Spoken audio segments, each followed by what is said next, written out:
Okay so આજે જે આપણે આ જપ યજ્ઞ કર્યો બહુ જ સરસ. તો એમાં કેમેરા ઓન સાથે જેમને બી કર્યું છે એમનો હું આભાર માનું છું. જયશ્રી માતાજીએ કર્યું છે કેમેરા ચાલુ રાખીને જપ. કેવુર પ્રભુજીએ કર્યો છે જપ. દક્ષાબા માતાજીએ કેમેરા ચાલુ રાખીને કર્યો છે. દિશા માતાજી હતા, કોકિલા માતાજી હતા, જલ્પા માતાજી હતા, ખુશ્બુ માતાજી હતા, ખુશી માતાજી હતા, લીના માતાજી હતા, નયના માતાજી હતા, નીતા માતાજી હતા. બધાએ વિડીયો ઓન રાખેલો હતો. સીમા માતાજીએ પણ વિડીયો ઓન રાખેલો. તેજસ પ્રભુએ પણ આજે વિડીયો ઓન રાખીને માળા કરેલી છે. અને ઉર્વશી માતાજી અને વર્ષા માતાજીએ પણ વિડીયો ઓન રાખીને વાત કરી છે. સો તમારા બધાનો ખૂબ ખૂબ આભાર. અને આજે આપણે 7મું ચેપ્ટર લેવાનું છે. 7મું ચેપ્ટર ઇમ્પોર્ટન્ટ છે. કેમ ઇમ્પોર્ટન્ટ છે? એનું કારણ શું છે? કારણ કે અત્યાર સુધી આપણે 6 ચેપ્ટર જોયા, રાઈટ? ભગવદ્ ગીતાના ટોટલ 18 અધ્યાય છે. અને 18 અધ્યાયમાં આપણે 6 ના ભાગ પાડીએ તો આ પહેલા 6 પૂરા થઈ ગયા છે. એટલે we will start the next step which is very important. એક કીર્તન નાનું કરવા માટે હું રિક્વેસ્ટ કરું છું. મે બી જલ્પા માતાજી કરી શકે છે. R you there? Please, we have couple of minutes. हाँ प्रभुजी. Yes. नमो विष्णुपदाय कृष्णपृष्ठाय भूतले श्रीमते भक्ति वेदांत स्वामी इति नामिने.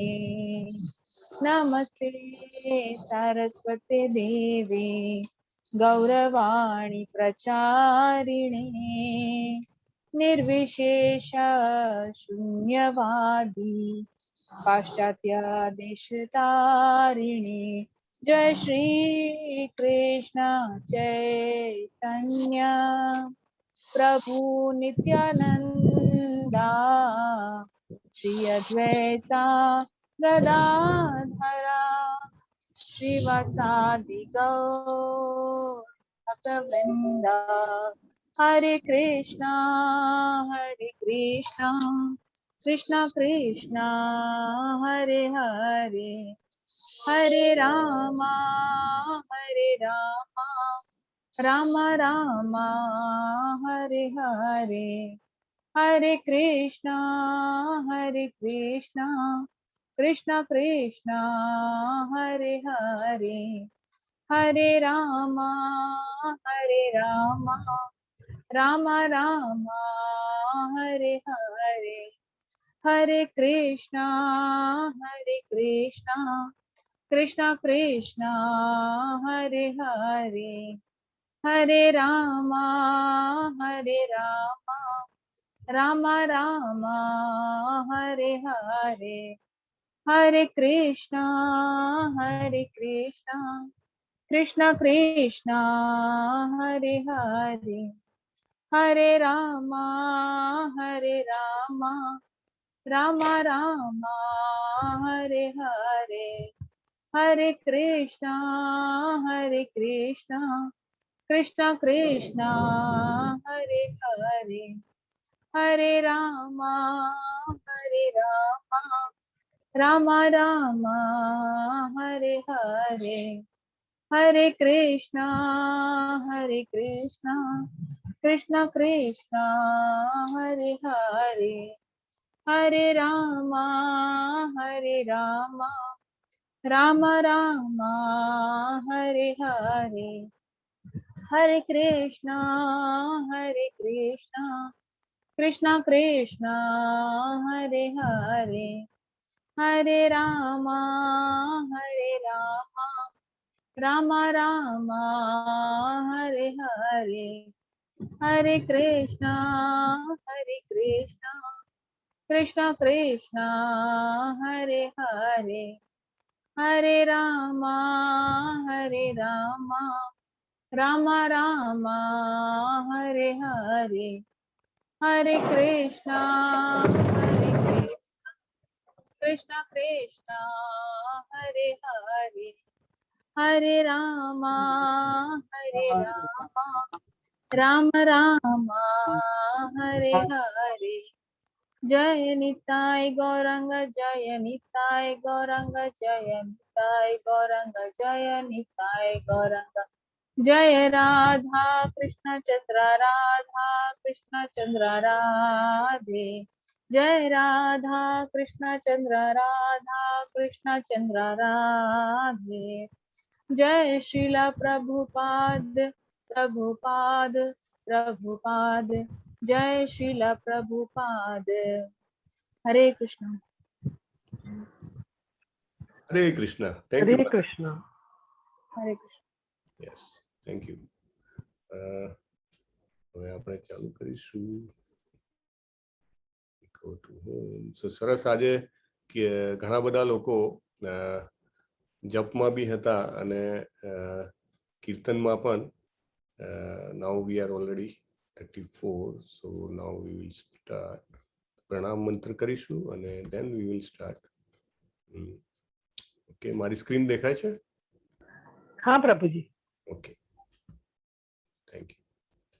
So we go.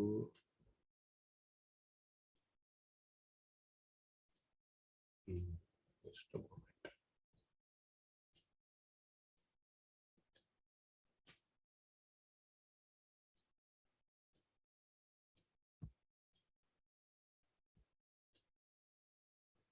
Srila Prabhupada की जय. ओम अज्ञानतिमिरान्धस्य ज्ञानाञ्जनशलाकया चक्षुरुन्मिलितं येन तस्मै श्रीगुरुवे नमः. श्रीचैतन्यमनोभीष्टं स्थापितं येन भूतले स्वयं रूपं कदा मह्यं ददाति स्वपदान्तिकम्. वन्देऽहं श्रीगुरुं श्रीयुतं पदकमलं श्रीगुरुं वैष्णवांश्च श्रीरूपं साग्रजातं सगण रघुनाथान्वितां तां सजीवं साद्वैतं सावधूतं परिजनसहितं कृष्ण चैतन्य देव श्री राधा कृष्ण पादान् सगण ललितान् श्री विशाखांश्च. हे कृष्ण करुणा सिंधु दीनबंधो जगतपते गोपेश गोपिका कांत राधा कांत नमोस्तुते. तप्त कांचन गौरांगी राधे वृंदावनेश्वरी वृषभानुसुते देवी प्रणमामि हरिप्रिये. वाञ्छा कल्पतरुभ्यश्च कृपा सिन्धुभ्य एव च पतितानां पावनेभ्यो वैष्णवेभ्यो नमो नमः. श्री कृष्ण चैतन्य प्रभो नित्यानंद श्री अद्वैत गदाधर श्रीवासादि गौर भक्तवृंद.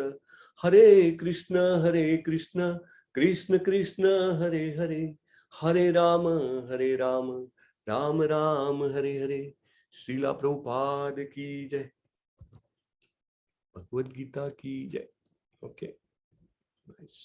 सो we start chapter number 7. Sorry.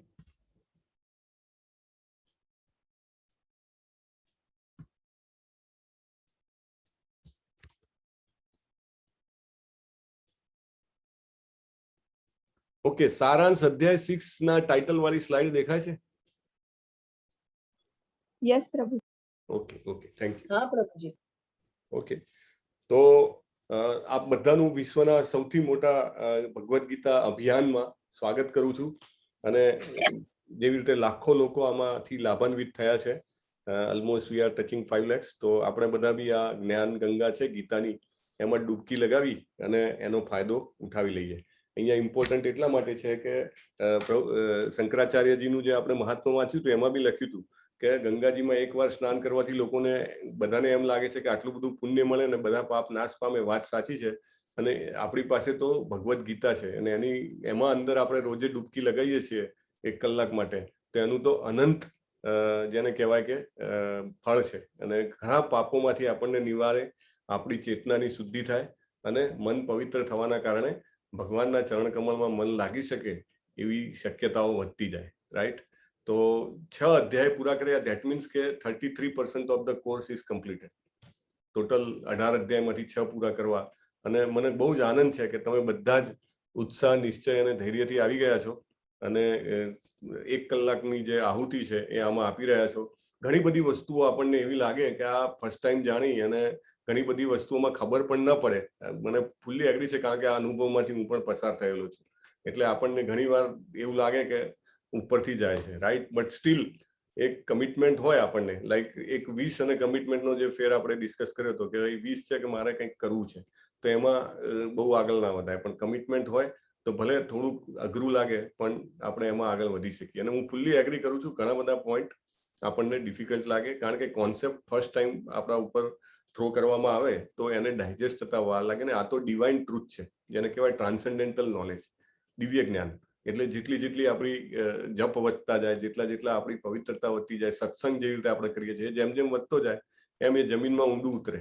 જેટલું આપણી હૃદયની જમીનમાં ઊંડું ઉતરે એટલું ધીમે ધીમે આપણને ઇઝી અને જેને કહેવાય ને કે એપ્લિકેશન ઓરિએન્ટેડ નોલેજ મળે, કે જે આપણે એપ્લાય કરી શકીએ ડે ટુ ડે લાઈફમાં. એ બહુ ઇમ્પોર્ટન્ટ છે, પ્રેક્ટિકલ અને એપ્લિકેશન તરીકે યુઝ કરવો. Theory is important, but we have to apply in real life. Okay, so small recap of all the 6 chapters. તો પહેલા ચેપ્ટરમાં અર્જુનજી જે છે આપણા હીરો, એમને 4 પ્રશ્ન કર્યા કે એને કેમ લડવું નથી. પણ એમાં ઇમ્પોર્ટન્ટ પોઈન્ટ છે, કારણ કે main we have to see the crux related to the theme. અને થીમ છે કે ભગવાન જ્યાં આગળ છે ત્યાં વિજય નક્કી છે, અને આપણે જેવી રીતે આપણે ભગવાનને આપણી સાઈડ લઈને ચાલીએ છીએ તો આ સંસારના યુદ્ધમાં પણ આપણો વિજય નક્કી છે. તો એ પહેલી થીમ છે પહેલા અધ્યાયમાં. બીજી થીમ છે કે ભગવાનને અચ્યુત કહીને બોલાયા છે, એટલે ભગવાન ક્યારેય આપણી મદદમાં આવતા 1 મિનિટનું બી મોડું નહીં કરે, એવું આપણે વિશ્વાસ રાખવાનો, વિશ્વાસ કેળવવાનો. ના હોય તો ધીરે ધીરે કેળવી શકાય. વિશ્વાસ એવી વસ્તુ છે, રાઈટ? કોઈ વ્યક્તિ ઉપર બી આપણને વિશ્વાસ ના હોય તો over a period of time એની સાથે સંબંધ આપણો ચાલુ રહે તો આપણને ટ્રસ્ટ આવી જાય કે યસ, ધીસ વિલ હેપન. એ માણસ બરાબર કામનો છે, એને એકવાર કીધું તો થઈ જ જાય. અને આ તો પૂર્ણ પુરુષોત્તમ પરમેશ્વર છે, એટલે આપણે વિશ્વાસ કેળવે જ છૂટકો છે આપણો. ને એમનો તો એને કહેવાય ને શાશ્વત સંબંધ છે પિતા પુત્રનો. એટલે that is second thing. Third thing કે ભગવાનને એમના ભક્તની સેવા કરવી બહુ ગમે. આપણે નરસિંહ મહેતાનું બી ઉદાહરણ ડિસ્કસ કર્યું હતું. તો અર્જુન એના એ સારથી બન્યા છે અને અર્જુનના આદેશ પ્રમાણે રથ ચલાવી રહ્યા છે. એટલે કેટલી અદ્ભુત વાત છે. ઇનફેક્ટ ચૈતન્ય મહાપ્રભુ જ્યારે સાઉથમાં ગયા તો ત્યાં આગળ એક નાનો જ દાખલો છે કે ત્યાં આગળ ઘણા બધા પંડિતો હતા ગીતાના, અને એક પંડિતની મજાક ઉડાવી રહ્યા હતા. એટલે એ પંડિત એવો હતો જે બીજો બેઠો હતો એને વાંચતા નહોતું આવડતું, એટલે એ ખાલી ભગવદ્ ગીતા લઈને બેસી રહે. એટલે ચૈતન્ય મહાપ્રભુ ત્યાંથી નીકળ્યા અને એમને જોયું તો એના આંખોમાંથી આંસુ આવતા હતા અને ભગવદ્ ગીતા પકડેલી હતી. એટલે ચૈતન્ય મહાપ્રભુએ પૂછ્યું એને કે ભાઈ તું શું સમજે છે ગીતામાં? એટલે કે આમ તો ત્યાં ગીતા પણ ઊંધી પકડી છે, ચોપડી ઊંધી પકડેલી હતી, ભણેલો નહોતો, એને ખબર નથી. એટલે એને કીધું કે પ્રભુ મને તો વાંચતાય નથી આવડતું, હું તો અજ્ઞાની છું, પણ મારા ગુરુજી મને કહીને ગયા કે તારે ભગવદ્ ગીતાને નો રોજ રસાસ્વાદન કરવું, રોજ જે તારે એનું પારાયણ કરવું, જે રીતે આપણે કરી રહ્યા છીએ ને. કેટલામો દિવસ? 7મો દિવસ છે. 18 દિવસ સુધી આપણે કમિટમેન્ટ સાથે કરી રહ્યા છીએ. તો એને કીધું કે મને મારા ગુરુનો આદેશ છે કે તારે પારાયણ કરવું, એટલે હું કરી રહ્યો છું. તો ભગવાન કે પણ તને આંસુ કેમ આવે છે? એટલે કે બીજું તો કંઈ મને સમજાતું નથી, હું રોજ બુક લઈને બેસું છું 1 કલાક માટે, કારણ કે મને ખબર નથી પડતી. પણ મને એક જ વસ્તુ જોઈને રોજ જે એના ઉપર જ મને રડવું આવે છે કે ભગવાન શ્રી કૃષ્ણ તો પૂર્ણ પુરુષોત્તમ પરમેશ્વર છે અને એ અર્જુનના સારથી બન્યા છે. એકચ્યુઅલી તો અર્જુને સારથી બનવું જોઈએ અને ભગવાન રથી હોવા જોઈએ, રથ પર બેઠા હોવા જોઈએ. ભગવાનની કેટલી કરુણા છે પોતાના ભક્ત ઉપર કે પોતે સારથી બન્યા છે. બસ એ વિચાર આવે છે. અને આ સાંભળીને ચૈતન્ય મહાપ્રભુએ એને ઉઠાવી લીધો અને એને ભેટી પડ્યા કે ગીતાને સાચી તું જ સમજ્યો છે. એટલે this is very important point આપણે સમજવાની છે કે ભગવદ્ ગીતાને સમજવા માટેનો અથવા એના જ્ઞાનને આપણે રિયલ લાઈફ એપ્લિકેશનમાં ઉતારવા માટેનો એની પાછળનો મૂળ અને એની પાછળની મિકેનિઝમ શું છે, મૂળ અને મિકેનિઝમ શું છે? ભગવત શરણાગતિ. જેટલી આપણી શરણાગતિ, જેને સરેન્ડર કહેવાય, એ ધીમે ધીમે વધતું જાય એમ ગીતામાંથી આપણને આપણા રોજિંદા જીવનના પ્રશ્નોના જવાબો મળતા જાય. જેવી રીતે બીજા અધ્યાયમાં, આ પહેલા અધ્યાયનું રિકેપ હતું, સ્મોલ રિકેપ. બીજા અધ્યાયના શરૂઆતમાં અર્જુને 5મું કારણ કીધું કે મને અનિર્ણાયકતા થઈ ગઈ છે, ઇનડિસિઝિવનેસ થઈ ગયો છે, I can not decide what to do, અને બેસી જાય છે. અને 7મા શ્લોકમાં એ ભગવાનનું શરણું લે છે. એટલે આખા ભગવદ્ ગીતાના 2 શબ્દોમાં ભગવત શરણાગતિ. અને એ જેવી રીતે શરણું લે છે એ બહુ ઓછા લોકો લઈ શકે. He was very clean hearted person ને. ભગવાને જ કીધું પાંચમા અધ્યાયમાં નિષ્પાપ કરીને બોલાવ્યા એને, એટલે બહુ જ ક્લીન હાર્ટ વાળો માણસ હતો. તરત જ શરણું લઈ લીધું. કાર્પણ્ય દોષો વાળો અદ્ભુત શ્લોક છે, વારંવાર વાંચવાની, બોલવાની અને પ્રભુપાદનો ભાવાર્થ વાંચવાની ઈચ્છા થાય એવો શ્લોક. એટલે શરણાગતિ લીધી એ એનું એક મોટામાં મોટો પોઈન્ટ છે. અને પછી જે ભગવાને આખી 5 પ્રશ્નો એના હતા, એના સ્ટેપ બાય સ્ટેપ જવાબ આપ્યા. 20 શ્લોક લીધા એમને. પહેલો જે એનો પ્રશ્ન હતો કરુણા, એનો જવાબ આપવા માટે, રાઈટ, જ્ઞાન યોગ આપ્યો એમને. ઘણા લોકોને પ્રશ્ન હોય છે પેલા ક્વિઝમાં બી કે આ કેમ આવું બતાવે છે, પણ ભગવાને એને કીધું કે આપણે શરીર નથી, આત્મા છીએ. એટલે એ રીતે 5 પ્રશ્નો. અને 40મા શ્લોકમાં કે ભગવાને કીધું કે નેહાભિક્રમ નાશોસ્તિ પ્રત્યવાયો ન વિદ્યતે સ્વલ્પમપ્યસ્ય ધર્મસ્ય ત્રાયતે મહતો ભયાત. આ લાઈન છે ને આપણે બહુ ધ્યાન રાખી લેવાની છે. સ્વલ્પમપ્યસ્ય ધર્મસ્ય, મેં રીતે કીધું ને શ્લોકના 4 ભાગ કરવાના, ABCD. એમાં C વાળો પાર્ટ છે ને એ બહુ ઇમ્પોર્ટન્ટ છે. સ્વલ્પમસ્ય, થોડુંક જ પ્રયત્ન. આમાં એવું છે કે જેટલો બી કરો એ પ્લસ થતો જાય. એવું નહીં કે તમારે દર વખતે 0 થી ચાલુ કરવાનું. એટલે સ્વલ્પમસ્ય, થોડો પ્રયત્ન કરો તો શું થાય કે ભક્તિની ઇફેક્ટ છે ને કદી નાબૂદ ના થાય. નાનું સરખું બી કામ કર્યું હોય, આપણે નૃગ રાજાની વાત સાંભળી હતી ને, મહારાજા નૃગની, તો એને ઘણા બધા બીજા બધા કામ કર્યા હતા, પણ એને ખાલી એક બ્રાહ્મણને જે એને કામ કર્યું હતું એના કારણે એને ભગવાનના સાક્ષાત દર્શન થયા, રાઈટ. તો સ્વલ્પમસ્ય, થોડું થોડું થોડું થોડું આપણે આમાં ડેલી માળા જે કરીએ છીએ, મેં તમને 2 પ્રેક્ટિકલ આપણે જે વાત કર્યા હતા, please do it, religiously do it. અહીંયા આગળ અવાય તો અહીંયા આગળ આવીને કરો, અહીંયા આગળ વહેલા ના અવાય તો સવારના કે આ ક્લાસ પતે પછી રિલિજિયસલી ડુ ઇટ. અને તમે જુઓ ધીરે ધીરે ધીરે ધીરે ઇટ બિલ્ડ્સ, એક પછી એક, એક પછી એક. એટલે નાનું અમથું બી કાર્ય ભગવાન ભૂલતા નથી. અને તુલસી દળ ચઢાવ્યું હોય રોજે, કે ખાલી થોડું દૂધ ધરાયું હોય, ખાલી એક કેળું ધરાયું હોય, તો ભગવાનને સાથે સંબંધ આપણો એટલો જોરદાર છે કે પાછો રિવાઇવ થઈ જાય, right. That is second point. Third point કે ભક્ત જે હોય એના નિર્ણયમાં પાકો હોય. વ્યવસાય આત્મિકા બુદ્ધિ રેકે હે કુરુનંદન. જેવી રીતે તમે બધા છો અત્યારે, ઓલરેડી વી આર 42, રાઈટ. તો આટલા લોકો, એક્સક્યુઝ મી, આટલા લોકો જ્યારે એવું વિચારે કે નહીં આપણે એટેન્ડ કરવો જ છે ક્લાસ, એમ વિચારીને ગીતાના યજ્ઞમાં આહુતિ આપવા આવી જાય, તો that is a great sign કે બધા કમિટેડ છે. અને ભક્તિમાં જેમ આગળ વધીએ ને એમ આપણું નિશ્ચય વધતો જાય. નિશ્ચય બહુ મહત્વનો છે. કંઈક પણ ફિલ્ડમાં આગળ વધવા માટે કમિટમેન્ટ બહુ મહત્વનું છે. અને એ જ દરેક લોકોને અલગ કરે છે. ટેલેન્ટ છે ને એ ઇન્નેટ છે. ટેલેન્ટ મેની એ ટાઈમ્સ જન્મથી આવે, કારણ કે due to past birth, karmas or whatever. પણ આપણા હાથમાં નિશ્ચય છે. જો નિશ્ચય હશે તો પ્રયત્ન થશે, અને પ્રયત્ન થશે તો આઉટપુટ મળશે. એટલે દેટ વોઝ ધ અર્જુન જો હતો, બધા જ 105 રાજકુમારોમાં સૌથી ટેલેન્ટેડ હતો, રાઈટ. પણ એની પાસે એક એડિશનલ ક્વોલિટી શું હતી કે એનો નિશ્ચય બહુ પાવરફુલ હતો. અને એ જેને કહેવાય ને ડેવોશન, એનું બહુ પાવરફુલ હતું. ડેવોશન, શ્રદ્ધા એની સૌથી પાવરફુલ હતી. એને કંઈ કીધું હોય તો એ છોડે જ નહીં. So this is important point. Third point કે ભક્તિ છે એ 3 ગુણોથી ઉપર છે. આ એક પાછો બહુ મોટો પોઈન્ટ છે. ત્રિગુણીય વિષયા વેદા, 3 જે ગુણો છે એનાથી ભક્તિ ઉપર છે. એટલે આપણે બીજું કંઈ પણ કરશું, યજ્ઞ કરશું, તપ કરશું, ધ્યાન કરશું, તો ત્રિગુણની ઉપર જવાની ચાન્સીસ બહુ જ ઓછા છે. પણ ભક્તિ કરશું કે જે આ 3ની ઉપર રહેલી છે, તો ઓટોમેટિકલી આ સત્વ, રજસ, તમસમાંથી ઉપર આવી શકાશે. અને જે રજસ ને તમસને તો આપણે ઓલમોસ્ટ છોડી દેવાના છે, તો ત્યાં એ લેવલ સુધી પહોંચી શકાય. ચોથો પોઈન્ટ કે સેન્સ કંટ્રોલ છે. સેન્સ કંટ્રોલ જે છે, તાની સર્વાણી કર્માણી મયી સંન્યસ્ય મત્પરા, એ ભક્તિથી પોસિબલ છે. So this was the gist of chapter 2. Chapter 3 કે જે કામ આપણે ભગવાન માટે ના કરતા હોઈએ એ કામ બંધન ઉત્પન્ન કરે છે. એટલે આપણે કામને ધીરે ધીરે ભગવાન માટે કરતા ચાલુ થવાનું છે. So that is also very very important point we have to understand. Okay. અને then આપણું જે કામ છે એનું ફળ ભગવાનને અર્પણ કરતા રહેવાનું છે. મયી સર્વાણી કર્માણી મયી સંન્યસ્ય મત્પરા. ચોથા અધ્યાયમાં આવીએ. કર્મણ્યેવાધિકારસ્તે મા ફલેષુ કદાચન પૂરું થયું, અને ચોથા અધ્યાયમાં આવ્યા જેને કહેવાય છે દિવ્ય જ્ઞાન યોગ. એમાં ભગવાને કહી દીધું કે ભગવાનની જે જન્મ અને કર્મ છે એ બહુ દિવ્ય હોય છે, અને ભક્તિથી જ સમજી શકાય એમ છે. બીજા કશાથી સમજી શકાય એમ નથી. અને બહુ જ સરસ એનું તો એક્સપ્લેનેશન છે. ભગવાન શું છે, કોઈની જોડે સંબંધ બાંધવો હોય તેના લક્ષણો સમજવા પડે. એટલે ચોથો અધ્યાયનું જે તમે વાંચશો, પ્રભુપાદનું જે ભાવાર્થ છે, અદ્ભુત ભાવાર્થ છે. વારે વારે વાંચો, એક એક શ્લોક ટાઈમ લઈને, ફોકસ લઈને વાંચો. ડેફિનેટલી તમને એનાથી છે ને કે જાણે આમ એક પેલા પ્લગ હોય ઇલેક્ટ્રિકનો, એમાં આપણે જેવી રીતે સોકેટ ભરાઈએ અને કેવો કરંટ આવે, એવો તમને ડેફિનેટલી ફિલિંગ આવે, રાઈટ. સો એ કરવાનું.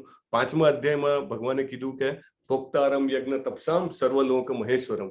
એટલે બધા જ જે આપણે કરીએ છીએ, કંઈ પણ દેવદેવીઓને ભજીએ, કોઈ પણ યજ્ઞો કરીએ, અલ્ટિમેટલી એમની પાસે જ જવાનું છે, રાઈટ? તો શું કામ વાયા જવાનું? આપણે સીધી ફ્લાઇટ કે સીધી ટ્રેન મળતી હોય દિલ્હી જવાની, તો પછી શું કામ આપણે અહીંથી વચ્ચે વાયા મે બી મુંબઈથી જઈએ કે જયપુરથી જઈએ, શું કામ વચ્ચે સ્ટોપ કરવાના? So that is important point.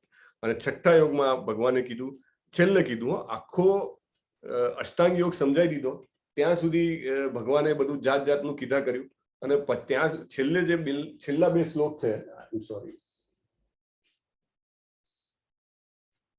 તો છેલ્લા 2 શ્લોક છે, એમાં ભગવાને કીધું કે યોગીનામ અપી સર્વેશામ મદગતે અંતરાત્મના, એટલે મને જે પ્રિય છે એ મારો ભક્તિ યોગી છે. So that was the recap. આ છઠ્ઠા અધ્યાયમાં આપણે જે જોયું એ આ છે. પહેલા 9 શ્લોકમાં અષ્ટાંગ યોગ થી અદ્યતન ક્યાં આગળ પહોંચે છે એ આવ્યું છે. પછી અભ્યાસના તબક્કાઓ, મન શું કામ નિયંત્રિત કરવું, નિષ્ફળ યોગીનું કયું સ્થાન હોય છે, રાઈટ? ભક્તિ યોગી શું કામ ઉપર છે, છેલ્લા 2 શ્લોકમાં ઇમ્પોર્ટન્ટ આખું બધું સમજાયા પછી ભગવાને કીધું છે. સો with that recap is over.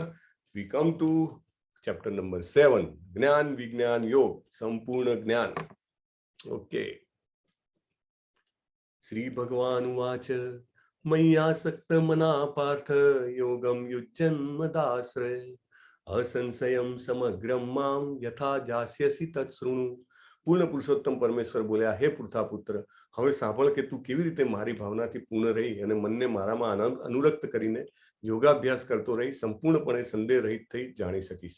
એટલે દરેક ચેપ્ટરનું છે ને કનેક્શન આગલા ચેપ્ટર સાથે હોય છે. એટલે આગલા ચેપ્ટરના જે છેલ્લા 2 શ્લોક હતા એ 2 શ્લોકને ફોકસમાં લઈને પછી અહીંયા આગળ ભગવાન એને આગળ એક્સપ્લેન કરે છે, રાઈટ?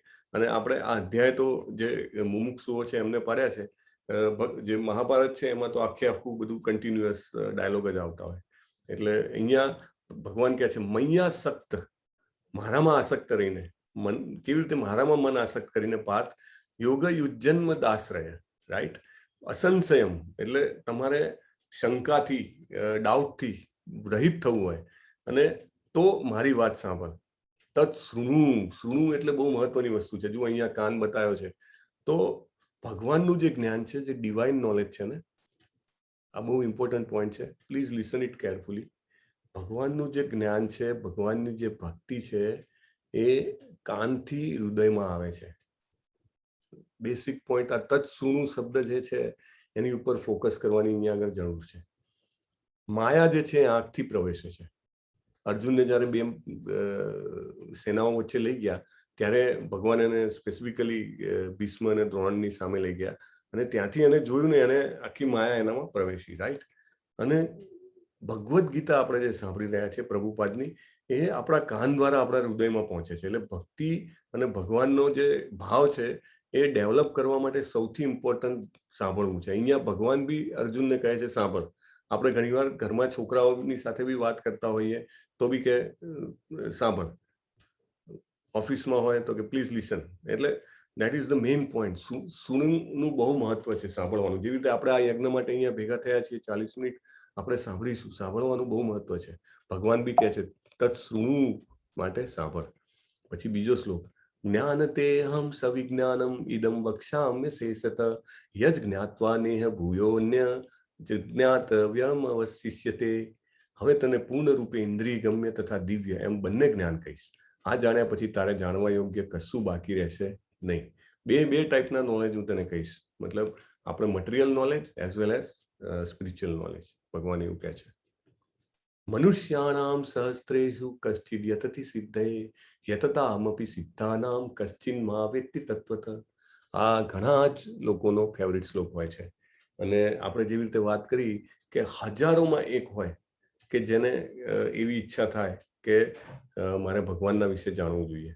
આપણી ગુજરાતની 6 કરોડથી વધારેની વસ્તી, રાઈટ? અને આપણો આ ભગવદ્ ગીતાનો ગુજરાતી ક્લાસ આ વખતે ફ્લોટ કર્યો આપણે ફર્સ્ટ ટાઈમ. 1 વર્ષથી આ ગીતા યજ્ઞ તો ચાલે છે નામાનિષ્ઠા પ્રભુનો, પણ આ વખતે ફર્સ્ટ ટાઈમ ગુજરાતી ફ્લોટ કર્યો. આપણા રજિસ્ટ્રેશન છે it was I think less than 300. Okay, maybe first time છે. It was happen for other languages also. પણ ઇમ્પોર્ટન્ટ પોઈન્ટ છે કે જેનો આત્મા ઝંઝોળવાનું જે કામ છે ને એ બહુ ઓછા લોકોનું થતું હોય છે. બધી જ જીવનમાં સમસ્યાઓ હોય ને બધી જ જીવનમાં જેને કહેવાય ફેસિલિટી હોય, છતાં પણ જેને આવો પ્રશ્ન થાય why am I here, where I am, why I am, એવો જેને પ્રશ્ન થાય એવા લોકો બહુ ઓછા હોય, હજારોમાં એક હોય. એટલે ભગવાન બી એવું કહે છે કે હજારોમાંથી એક સિદ્ધિ પામવાનો પ્રયત્ન કરે, અને એવા સિદ્ધિ પામવાનો પ્રયત્ન કરે એમાંથી હજારોમાંથી એક જણ એવો હોય કે જેને ભક્તિ માર્ગ મળે. એ બી જ્યારે ભગવાનની બહુ કૃપા થાય ને, મેં તમને કીધું ને સુકૃતિ અને દુષ્કૃતિ બે વસ્તુ છે, પોઝિટિવ એકાઉન્ટ અને નેગેટિવ એકાઉન્ટ. તમારી સુકૃતિઓ બહુ ભેગી થાય. કેવી ટાઈપની સુકૃતિઓ હોય? લાઈક કે કોઈ જે ભગવાનનો સાચો ભક્તો હોય એના મોંએથી તમે હરે કૃષ્ણ કીર્તન સાંભળ્યું, તમે કોઈ ભગવાનને પ્રેમથી સાચા દિલથી ધરાયેલો પ્રસાદ હોય ને તમને મળી જાય. ટ્રાફિક લાઇટ પર તમે 4 રસ્તા ઉપર સિગ્નલ આવ્યું ને તમે ઊભા છો અને બાજુમાં સરસ કીર્તન ચાલી રહ્યું છે, તમારા કાનમાં પડી ગયું, ભલે તમારું એમાં ધ્યાન ના હોય, એ સુકૃતિમાં એડ થતું જાય છે, plus plus plus plus plus. Haridas Thakur તો એવું કહે છે કે તમે હરે કૃષ્ણ મહામંત્રનો જપ કરો તો કે તમારા આજુબાજુમાં જે ઝાડ પાંદડા હોય કે કીટક હોય, કીટક એનો બી ઉદ્ધાર થાય, કે એને બી સુકૃતિ મળતી જાય. અને ભક્તિ સિદ્ધાંત સરસ્વતી મહારાજ જે પ્રભુપાદના ગુરુ હતા, તો એમને બી એમના શિષ્યોને કહે કે તમે બધે જઈને હરિનામ કીર્તન કરો. તો ઘણીવાર લોકો આવે કે અમે કીર્તન કરીએ છીએ ને કોઈ સાંભળવા રોકાતું નથી, કે બધા પોતપોતાના કામમાં વ્યસ્ત હોય છે. અને ઘણીવાર કે કોઈ જગ્યાએ જઈને અમે કરીએ, કોઈ સારી જગ્યા હોય, મંદિર હોય કે કોઈ હોલ હોય, ત્યાં આગળ બી કોઈ આવ્યું નહોતું. તો ભક્તિ સિદ્ધાંત સરસ્વતી મહારાજ કહે કે 4 walls will listen you. 4 દિવાલો તમને સાંભળશે, don't worry, somebody is listening or not listening. અને મેં તમને કીધું હતું એમને 64 મઠની સ્થાપના કરી હતી, અને એમને જાપાન, જર્મની, બધા ફોરેન કન્ટ્રીઝમાં એ વખતે 1800ની સદીમાં જ્યારે even flights were not in place, ત્યારે એમને એમના જે શિષ્યો હતા એમને મોકલ્યા હતા. અને બહુ ડિફિકલ્ટ સિચ્યુએશન હતી ત્યારે, તો એમના ઉપર જાનલેવા હુમલા થયા હતા. there are lot of YouTube clips on that. પણ then એવો એમનો મોટો હતો કે આ જે દિવ્ય જ્ઞાન છે ભગવદ્ ગીતાનું, એ જો આજની કળિયુગની જનતાને આપીએ તો જ એમનો આપણે ફાયદો કરી શકીશું. તમે કોઈને ખાવાનું આપો, કોઈને ઘર આપો, કોઈને કપડાં આપો, કંઈ પણ આપો તમે, પણ એનાથી એનું કલ્યાણ નથી થવાનું. કલ્યાણ એનું એક જ વસ્તુથી થશે કે જો એને આપણે દિવ્ય જ્ઞાન આપીએ. Knowledge is the best thing you can give to somebody. Okay, તો લાઈક અહીંયા આગળ ફોટો છે કે મેરેથોન હોય છે, તો કેટલા બધા લોકો આમ શરૂઆત થતી હોય તો લાગે કે હજારો લોકો મેરેથોન કે હાફ મેરેથોનમાં નીકળી પડ્યા છે, અને પછી આગળ જાઓ તો થોડા નીકળતા જાય, અને છેલ્લે જે આમ જેને કહેવાય કે પૂરેપૂરી કમ્પ્લીટ કરવા વાળા તો બહુ જ ઓછા હોય, રાઈટ? સો એવી રીતે છે કે આપણે જે છે લાઈફની મેરેથોનમાં છીએ. મોટા ભાગના લોકોનો માઇન્ડસેટ એવો હોય કે જીવનમાં શું કરવું, તો ખાઈ પીને મજા કરવી. તો એ માઇન્ડસેટ સાથે આવે મોટા ભાગના, અને ઘણા લોકોને ઝંઝોળવામાં આવે કે લાઈક હું મારા ફ્રેન્ડને કહું કે ભાઈ તું આમાં આવ, તો આવે, અને પણ તો બી એને એવું થાય કે ખરેખર હું અહીંયા આગળ શું હું મિસફિટ છું, એના કરતાં બીજું કંઈ કરી લઉં. એટલે ભગવાનને આપણે કયો સમય આપીએ છીએ બહુ ઇમ્પોર્ટન્ટ છે, રાઈટ? બધાનો બચેલો સમય હોય એ આપીએ છીએ કે સ્પેશિયલ એમના માટે સમય કાઢીએ છીએ. એટલે હજારો લોકોમાંથી કોઈ એક આવું કરી શકે જે આપણે અત્યારે કરી રહ્યા છીએ, રાઈટ નાઉ જે ઇન્વેસ્ટ કરી રહ્યા છીએ. ઓકે, અને એમાંથી કોઈ એક પામે એટલા માટે કહે છે કે બીજા બધા રસ્તાઓ પકડી લે છે, એમને બીજા બધા રસ્તાઓ એમને શું કહેવાય આકર્ષિત કરી લે છે. કે કોઈ કહે કે હું યોગી બની જાઉં તો મને અણુમાં, લઘીમાં, મેં તમને કાલે વાત કરી હતી ને, બધી અલગ અલગ સિદ્ધિઓ હોય છે. માણસ કીડી કરતા નાનો થઈ શકે, પરકાયા પ્રવેશ કરી શકે, એટલો લાઇટ થઈ શકે કે હવામાં તરવા મળે. એટલે આ સિદ્ધિઓને એ બધામાં મોહિત થઈ જાય. એવા બધા ઘણા બધા રસ્તાઓ છે, રાઈટ? મને આ મળે, મને પેલું મળે, પણ જે શ્રેય છે, પ્રેય નહીં, શ્રેય છે એવો રસ્તો જેને મળે, ભક્તિ માર્ગ મળે કે હરે કૃષ્ણ મહામંત્ર મળે, એવા લોકો બહુ જ લિમિટેડ હોય, અને એ નસીબદાર લોકો હોય જેના જીવનમાં બહુ જ કંઈક સારું કામ થયું હોય તો એને આ મળે. એટલે એવો એક જ વ્યક્તિ મને વાસ્તવમાં જાણે છે, ભગવાન કહે છે. આધ્યાત્મિક વિજ્ઞાનમાં જિજ્ઞાસુ જે છે એ સાચા ગુરુ પાસે જાય અને એને નિયામક સિદ્ધાંતો મળે. જેવી રીતે આપણે 3 સ્ટોરી જોઈ, વી saw the story of મૃગારી. Yes, એને નારદ મુનિએ કીધું કે તારે શું શું કરવાનું છે. પછી આપણે we saw the story of Haridas Thakur. એમને જે પેલી વેશ્યા હતી એમને ગાઈડન્સ આપ્યું કે તારે હવે શું શું કરવાનું છે, રાઈટ? એવી રીતે એક આપણે ગુરુ પાસે જઈએ તો આપણને સિદ્ધાંતો મળે. પ્રભુપાદની આપણે Bhagavad Gita as it is તેના મૂળ રૂપે આપણે વાંચીએ તો આપણને અંદરથી સિદ્ધાંતો મળે. મેં પહેલી વાર જયારે શરૂઆત કરી હતી તો આવી જ રીતે મારી હાથમાં ભગવદ્ ગીતા આવી હતી, અને મેં વાંચી, અને મને ખબર પડી કે what to do, what not to do, what I am doing is right or not right. Right or not right એટલા માટે કે what I want to achieve in my life, એના માટે એ પ્રોપર છે કે નહીં. લાઈક પ્રભુપાદે 4 સિદ્ધાંતો આપ્યા છે, રાઈટ? કે નો મીટ ઇટિંગ, માંસાહાર નહીં કરવું, નો ગેમલિંગ, જુગાર નહીં રમવો, નો ઇન્ટોક્સિકેશન, દારૂ કે કોઈ પણ જાતના વ્યસન ન કરવા, અને વ્યભિચાર ન કરવું. આ 4 એમને આપેલા છે. એટલે આ બધા બેસિસ છે. જો આપણે આગળ વધવા માંગતા હોઈએ તો આચાર્ય કે ગુરુ છે એની આજ્ઞાનું પાલન કરીએ આપણે, તો આપણને એમાં પુશ મળે. એવું પુશ મળે કે આપણે વી ઓલ્સો ફીલ કે યસ, રિયલાઇઝ થાય. પેલું નતું કીધું કે માણસ ખાવા બેઠો હોય તો એને જ ખબર પડે કે પહેલી રોટલી ગઈ અંદર થોડું પેટ ભરાયું, બીજી, ત્રીજી, ચોથી પેટ કમ્પ્લીટ ભરાઈ ગયું. એટલે જે કરતો હોય એને ફિલિંગ થાય, અને આપણે કરશું તો આપણને આ ફિલિંગ મળે જ છે. માળા કરવાનું ચાલુ કરીએ ઓટોમેટિકલી આપણને રિયલાઇઝ થાય કે yes, this is the best investment I can do in my life, right. We can earn, we can enjoy, we can go here, we can go there. આપણે ટીવી જોઈ શકીએ, છાપું વાંચી શકીએ, અને વાતો કરી શકીએ, બધું કરી શકીએ. પણ હું આ કરીશ તો મારું શ્રેય આમાં છે, એવું ધીમે ધીમે આપણને જ રિયલાઇઝ થાય. કોઈના કહેવાની જરૂર નથી, રાઈટ. આપણે વાંચીએ અને આપણે જપ કરીએ, આપણને ખબર પડે. 4થો શ્લોક. ભૂમિરાપો અનલો વાયુ ખમ મનો બુદ્ધિરેવ ચ અહંકાર ઇતિ યમ્મે ભિન્ના પ્રકૃતિ રષ્ટદા.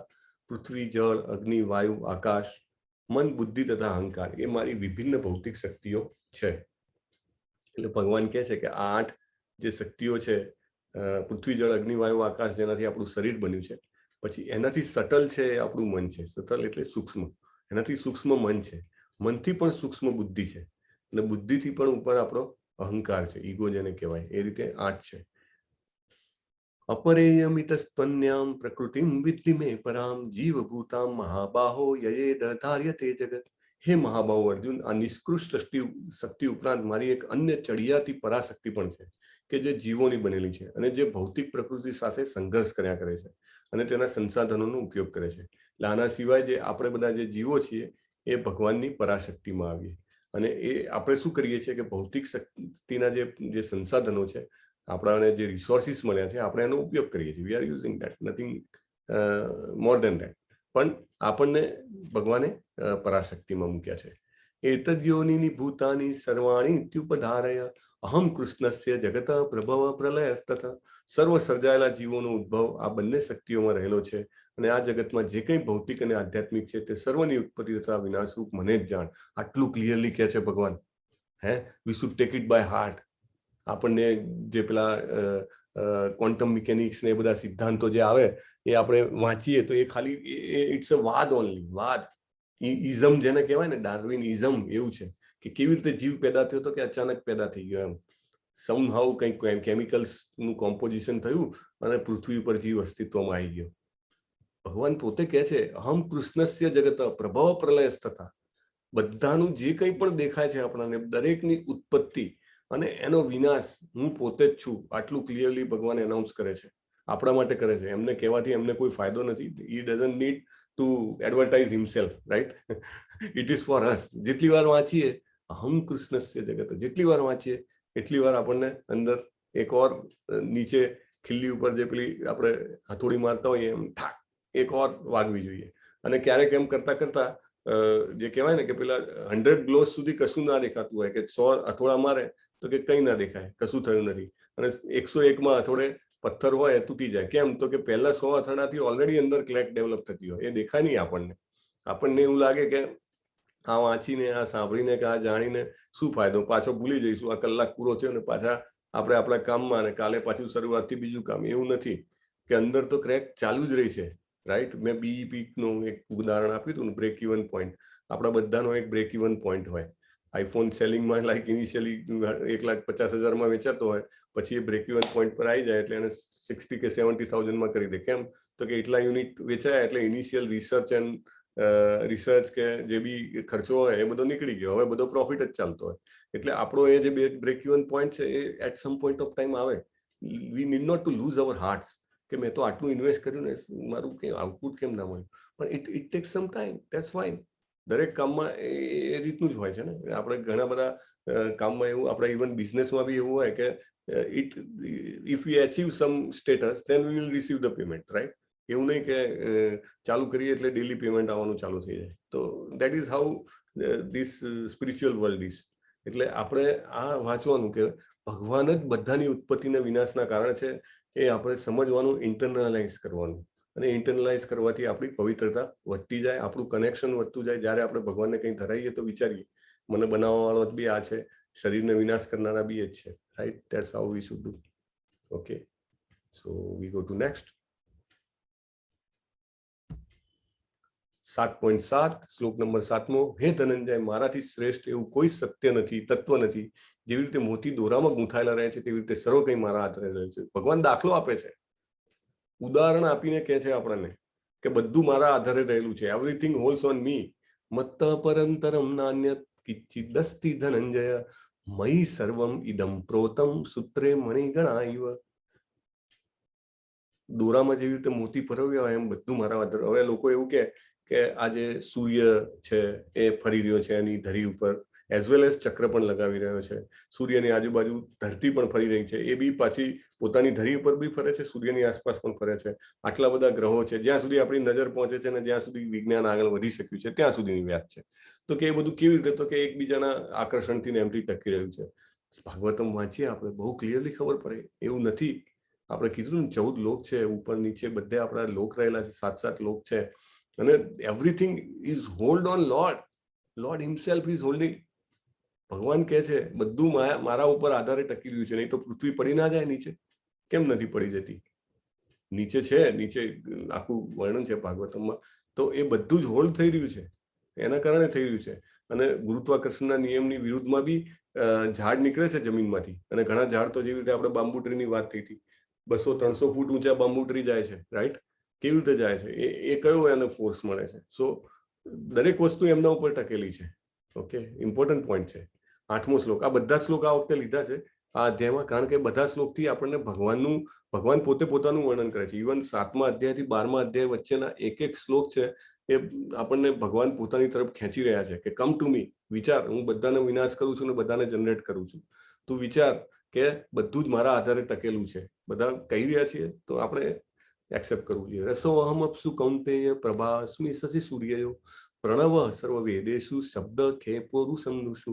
હવે ભગવાન પ્રેક્ટિકલ પેલા શું કહેવાય ભૌતિક લેવલ પર આવ્યા, કારણ કે આપણને તો જે દેખાતું હોય સમજાય ને, એના સિવાય તો સમજાય નહીં. સો હવે એકદમ આપણને દેખાય ને એની વાત કરી કે શું દેખાય છે? પાણીમાં સ્વાદ ઊંઘ છું. કેવું પાણી પીએ તરસ છુપાય છે ને? ભગવાન શું કહે છે? પાણીમાંનો સ્વાદ ઊંઘ છું.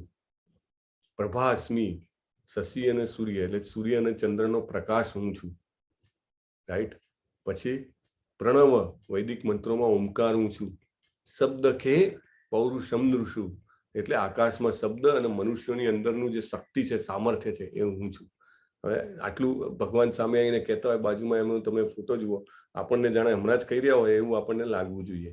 ને એવું લાગે બી ખરા ધીરે ધીરે. આપણે ઓલરેડી 7 દિવસની યાત્રા કરીને આવ્યા છીએ અને ડેફિનેટલી આપણને એવી ફિલિંગ થાય. હે કુંતી પુત્ર અર્જુન, હું પાણીમાં સ્વાદ છું. આજે આપણે વાત કરી એની જ છે. સૂર્યચંદ્રનો પ્રકાશ, ઓમકાર, શબ્દ તથા સામર્થ્ય હું છું. પછી પૃથ્વીની આદ્ય સુગંધ. વરસાદ આવે ને એટલે કેવી સોડમ આવે છે સરસ જમીનમાંથી. પહેલો વરસાદ હોય તો બહુ સરસ આવે. પૃથ્વીની આદ્ય સુગંધ હું છું. અગ્નિની ઉષ્ણતા હું છું. અગ્નિમાં જે ગરમી છે એ હું છું. જીવ માત્રનું જીવન તથા તપસ્વીઓનું તપ હું છું. હવે મોટી કોન્ક્રીટની સોલિડ પેલી જે ફ્લોરિંગ કરેલું હોય તો બી એમાં એક તિરાડ પડે ને એમાંથી એક નાનકડું જેને કહેવાય છોડ ઉગી નીકળે, રાઈટ? કોણ એમાં નાખવા ગયું હતું દાણો? કોણ એમાં પાણી પીવડાવવા ગયું હતું? કોણ એમાં ખાતર નાખવા ગયું હતું? કોણ એનું રક્ષણ કરતું હશે? વાડ બનાવી હશે? કશું નહીં ને, નીકળી આવ્યું ને. કેવી રીતે નીકળી આવ્યું? કારણ કે દરેક જીવ માત્રનું જીવન ભગવાન છે. એ ચાહે ત્યાંથી જીવ ઉત્પન્ન કરી શકે છે. તપસ્વીઓનું તપ હું છું. એટલે કોઈ એમ માને કે હું તો બરાબર નકોડા અપવાસ કરી શકું છું અને હું આટલું બેસીને આ કામ કરી શકું છું, મારામાં આટલી એ છે કે હું ના ઊંઘું તો બી કેટલા દિવસ સુધી ચાલે છે, કદાચ ઓછું ઊંઘું તો પણ ચાલે છે, હું ના ખાઉં તો ચાલે છે. પણ એ બધું જ તપ જે છે એ ક્યાંથી આવે છે? ભગવાનમાંથી આવે છે. ભગવાન પોતે કહે છે તપસ્વીઓનું તપ હું છું 9મા શ્લોકમાં. તો આ રીતે ભગવાને બધી જ વસ્તુઓ કીધી કે પાણીનો સ્વાદ, સૂર્યચંદ્રનો પ્રકાશ, વેદ મંત્રોમાં ઓમ, પછી અવકાશમાં જે અવાજ છે, પછી પુરુષ એટલે વ્યક્તિઓની જે શક્તિ છે, પૃથ્વીની સુગંધ, અગ્નિની ગરમી, જે બધું કંઈ પણ જીવતું દેખાય છે આપણને એ બધું જ, તપસ્વીઓનું તપ, તમામ અસ્તિત્વમાં મૂળ બીજ, હોશિયાર માણસોની બુદ્ધિ, શક્તિશાળી માણસોનું પરાક્રમ, બધું જ હું છું. અને શક્તિ અને જુસ્સો હું જ છું. અને હવે એક ઇમ્પોર્ટન્ટ પોઈન્ટ શ્લોક આવે છે. ભગવદ્ ગીતામાં છે ને 108 શ્લોકો એવા છે 700માંથી કે જે કંઠસ્થ કરવા જોઈએ. એટલે જે લોકોને ખરેખર ઈચ્છા હોય, કારણ કે આ બધું કેવું છે કે જેટલું યાદ રાખીએ ને એટલું આપણને સાચા સમયે સાચો શ્લોક યાદ આવે.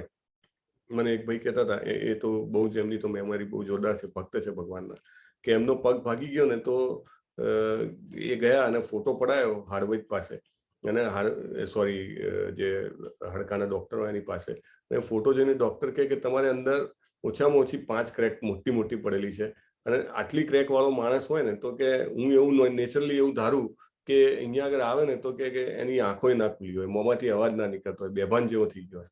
પણ એ માણસ એવું કે મને એક પછી એક ભગવાનના શ્લોક જ ગીતાના યાદ આવી જાય. કે એટલે મને એ પેન યાદ આવે તો મને એમ ઘણી વાર એવું થાય કે પેલા જે 11 થી 30માં શ્લોક છે ને બીજા અધ્યાયના, કે હું શરીર નહીં આત્મા છું, એ જ મને યાદ આવે. અને ખરેખર ડોક્ટર બી અચંબિત થઈ ગયો હતો, એમનું ઓપરેશન થયું બધું, ઓલ ઓવર ઈ વેન્ટ વેલ, પણ એ પીરિયડ એટલો બધો ડિફિકલ્ટ હતો ડોક્ટરના કહેવાથી, પણ એમને કંઈ લાગતું નહોતું. એટલે આ બધા શ્લોક બહુ ઇમ્પોર્ટન્ટ છે. ઇફ પોસિબલ હું નિવેદિતા માતાજીને બી રિક્વેસ્ટ કરીશ કે ગ્રુપમાં એ લિંક સર્ક્યુલેટ કરે. 108 શ્લોકોની એક એપ છે, અને એમાંથી એક શ્લોક એમાંથી બોલે, એનું ભાષાંતર વાંચે. આપણું જે Bhagavad Gita as it is છે ને એનું જ, તો હિન્દીમાં છે, હિન્દી ઇંગ્લિશ બંનેમાં છે, પણ હિન્દી વાળી જે છે દેટ કેન બી યુઝ, કારણ કે મોટાભાગના ગુજરાતીને હિન્દી તો ઓકે જ હોય, આવડતું જ હોય. તો એમાંનો આ શ્લોક છે, બહુ ઇમ્પોર્ટન્ટ શ્લોક છે. આપણે યાદ રાખીએ તો એનાથી આપણને પ્રેરણા મળી જાય. દૈવી એશા ગુણમયી મમ માયા દુરત્યયા મામેવ યે પ્રપદ્યન્તે માયા મેતામ તરંતિ તે. ભૌતિક પ્રકૃતિના 3 ગુણોની બનેલી મારી આ દૈવી માયાને જીતવી અત્યંત દુષ્કર છે. ભગવાને કહી દીધું દુરત્યયા, બહુ ડિફિકલ્ટ છે, નેક્સ્ટ ટુ ઇમ્પોસિબલ.